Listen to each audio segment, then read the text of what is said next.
Dok, kailangan pa po ba magpabakuna ng mga adult na? Kasi kami, alam namin, sabihin ng mga magulang namin, uy, nung bata, kumpleto ka sa Nabakunahan bakuna. ka na, oo. Nabakunahan Okay ka na na. yan. Okay na po ba yun? Or pagtanda po namin, meron kaming mga bakuna na kailangan matake pa? Nung bata po kasi tayo, iba pa po yun pag nagkaedad na tayo, no? So yung immunity natin, yung panlaban natin sa mikrobyo, humihina. So nagwi-wane yung immunity.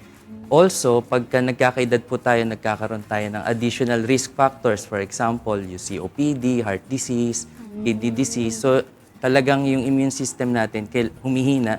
Therefore, kailangan natin uli silang i-train with vaccines. Tinitrain ulit. Pero ano po ba yung mga klase ng bakuna naman na kumbaga, pang matanda na. Pero usually, ina-administer po sa mga young adults siguro. Okay, for young adults po, so yan dyan yung mga human papilloma virus vaccines. So HPV to prevent cervical cancer and even genital warts.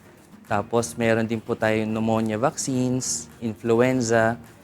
Kasama din po yung mga tetanus, diphtheria, and pertussis vaccines.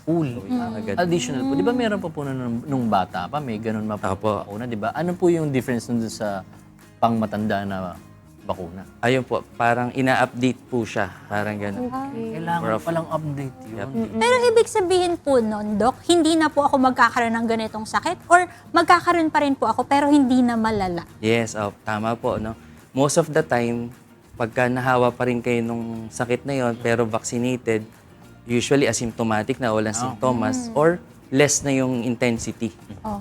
So parang onting lagnat lang tapos okay na agad. Okay.